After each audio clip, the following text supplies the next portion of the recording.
محترم ناظرین، السلام علیکم ورحمۃ اللہ وبرکاتہ۔ حضرت عائشہ صدیقہ رضی اللہ تعالیٰ عنہ کے نکاح کے تعلق سے ایک حتمی بات اور ایک ڈائنامک بات اور ایک نئی بات جو میں آپ سے شیئر کرنا چاہتا ہوں، اسے آپ اپنے ذہن میں بٹھا لیں۔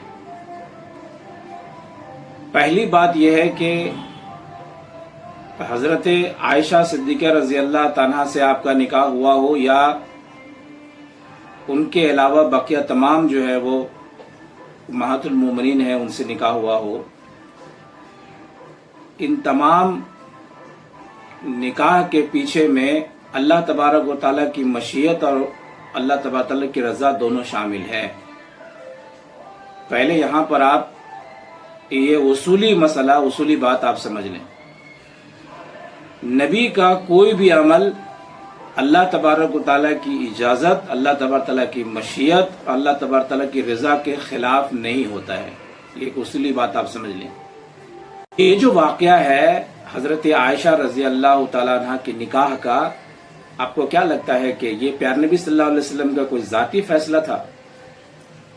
اس اصول کے بنیاد پر آپ کے سامنے میں بات واضح ہو جائے گی کہ یہ پیارے نبی صلی اللہ علیہ وسلم کا کوئی ذاتی فیصلہ نہیں تھا۔ اب اس کے بعد جو ایک روایت میں آپ کے سامنے میں پیش کرنے جا رہا ہوں، وہ روایت نہایت اہم ہے اور اس راز سے وہ پردہ اٹھا دیتی ہے۔ روایت ہے صحیح مسلم کی کتابوں فضائل الصحابہ، اور حضرت عائشہ کے فضل میں، ان کی تعریف میں یہ باب ہے، اور حدیث ہے 2438 صحیح مسلم کے اندر میں حدیث کی اس متن کو آپ سے سنانا چاہتا ہوں۔ آپ میں سے بہتوں کے لیے یہ روایت جو ہے نئی ہوگی، نہیں سنی ہوگی۔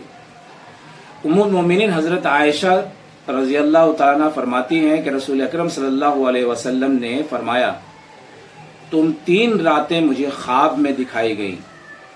ایک فرشتہ تمہیں تمہاری تصویر ریشم کے ایک ٹکڑے میں لے کر آیا اور اس نے کہا، یہ آپ کی زوجہ ہیں، ان کا چہرہ کھولیے۔ پس میں نے دیکھا تو وہ تم تھی۔ میں نے کہا، اگر یہ خواب اللہ تعالیٰ کی طرف سے ہے تو وہ اسے پورا کرے گا۔ اب آپ مسلم شریف کی یہ روایت دیکھ لیجئے کہ حضرت عائشہ صدیقہ رضی اللہ تعالیٰ سے نکاح کرنا ہے، کب کرنا ہے؟ جب حضرت خدیجہ رضی اللہ تعالیٰ کا انتقال ہو چکا ہے، آپ سنگل ہیں اس وقت۔ تو یہ اشارہ اور یہ خواب، یہ کیا ہے؟ وحی الہی ہے۔ نبیوں کا جو خواب ہوتا ہے وہ وحی الہی ہوتا ہے، عام خواب نہیں ہوتا ہے۔ حضرت ابراہیم علیہ السلام پہ جب خواب ہوا تو انہوں نے ایک معصوم بچے کو ذبح کر دیا تھا اپنے حساب سے، انہوں نے کوئی کمی نہیں کی تھی، لیکن جب پٹی کھولا تو دیکھا کہ اسماعیل کھیل رہے ہیں اور وہاں دمبا ذبح ہے۔ تو خواب کو انہوں نے سچ مانا۔ نبی کا خواب جو ہوتا ہے عام لوگوں کے خواب کی طرح سے نہیں ہوتا ہے۔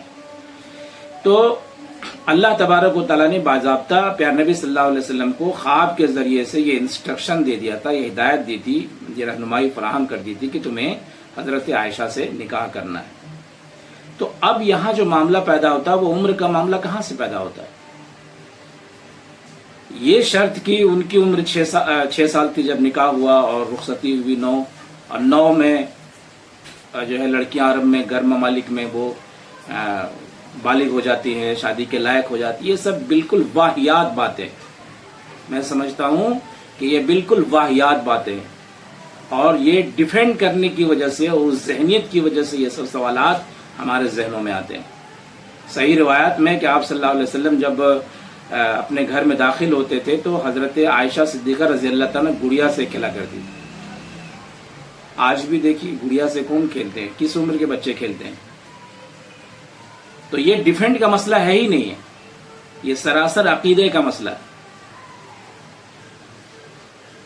اگر ولادت کے بعد اللہ تبارک تعالیٰ کہہ دیتا ہے کہ آپ حضرت عائشہ سے نکاح کر لیے تو آپ نکاح کر لیتے، کون روکنے والا؟ نبی کو کون روکے گا؟ نبی کو کون مشورہ دے گا؟ اور نبی کوئی رسم و رواج کا پابند نہیں ہوتا ہے، حکم الہی کا پابند ہوتا ہے، اور نبی کے اعمال کو، ان کے اقوال کو ان کے افعال کو سائنسی اور جمہوری اور سماجی اور عالمی قانون کے تحت میں نہیں تولا جاتا، اور نہیں تولا جانا چاہیے، اور نہیں تولا جا سکتا ہے قیامت تک۔ یہ مسئلہ اس لیے پیدا ہو رہا ہے کہ ہم ڈیفینڈ کے موڈ میں ہیں۔ ہم ڈیفینڈ کے موڈ میں کیوں رہیں گے؟ نبی کا مقام کیا ہوتا ہے؟ کیا وہ عام آدمی کی طرح ہوتے ہیں؟ وہ عام آدمی کی طرح سے نہیں ہوتے ہیں۔ اگر 3 سال کی عمر میں بھی، 4 سال کی عمر میں بھی، 2 سال کی عمر میں بھی، ولادت کے بعد بھی اگر اللہ کے رسول چاہتے کسی سے نکاح کرنا کر لیتے، کون روکنے والا؟ تو یہ 6 سال اور 9 سال کا مسئلہ ہے ہی نہیں ہے۔ اور یہاں پر میں قطعی یہ نہیں کہوں گا کہ فلاں مذہب میں تو فلاں جو ان کے مذہبی رہنما انہوں نے اتنی عمر میں فلاں سے شادی کر لی اور یہ کر لیا وہ کر لیا، یہ سب بھی کہنے کی ضرورت نہیں، قطعی کہنے کی ضرورت نہیں۔ آپ اس کو کیسے ڈیفینڈ کریں گے کہ حضرت ابراہیم علیہ السلام سے کہا کہ نومولود بچے کو بیاب و گیا میدان میں چھوڑ دو جہاں پانی کا بھی انتظام نہیں تھا؟ آپ اس کو کیسے ڈیفینڈ کریں گے؟ ایک باپ جو اپنے بچے کو ذبح کرنے کے لیے چلا گیا میدان میں، اب کسی نے اسے نہیں روکا، ماں نے بھی نہیں روکا، آپ اس کو کیسے ڈیفینڈ کریں گے؟ تو ڈیفینڈ کرنے کی ضرورت نہیں۔ ہاں، جب ڈیفینڈ کرنے کی بات آئے گی تب پھر یہ سوال ہوگا کہ جب پیارے نبی صلی اللہ علیہ وسلم کی عمر 24-25 سال تھی اور حضرت خدیجہ کی عمر 40 سال کے قریب تھی، جو 40 سال کی عمر آج کے ڈیٹ میں مینوپاز کی عمر ہوتی ہے، تو آپ صلی اللہ علیہ وسلم نے 40 سال کی خاتون سے کیوں شادی کی؟ پہلی شادی کہ عرب کا کلچر تھا کہ ایک نوجوان جو ہے وہ جہاں پر کہ عورتوں کی کوئی عزت نہیں تھی، کوئی عصمت نہیں تھی اس معاشرے میں، وہاں ایک نوجوان، وہ خوبصورت ترین نوجوان، ایک ایسا نوجوان جس کو لوگ امین اور صادق کہہ رہا ہو، جو چہتا ہو مکے کا، وہ نوجوان 40 سال کی عمر سے کی خاتون سے جو ہے وہ نکاح کر لے رہا۔ کیوں نکاح کر لے رہا؟ اسے آپ ڈیفینڈ کریں گے؟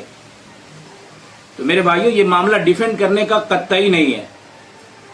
کسی کو جو بولنا ہے وہ بولے، ہم خاموشی کے ساتھ یہ بات سن لیں گے۔ 6 سال میں شادی کی، ایک روایت ہے، ہاں شادی کی 6 سال میں، 9 سال میں رخصتی کرائے، کیا دقت ہے؟ کیا مسئلہ ہے؟ مسئلہ کیا ہے؟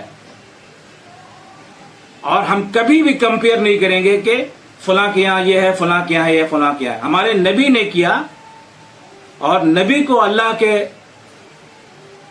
کا اشارہ ملا، اللہ کا حکم ملا، اللہ کی اجازت ملی، تو نبی کا جو عمل ہوتا ہے وہ اللہ کا حکم ہوتا ہے، اللہ کی رضا ہوتی ہے۔ نبی کوئی کام کر ہی نہیں سکتے جو اللہ کی رضا کے خلاف، تو نبی کی بات ماننا اللہ کی بات ماننا ہے۔ اس میں ڈیفینڈ کرنے کا مسئلہ کہاں سے آ گیا؟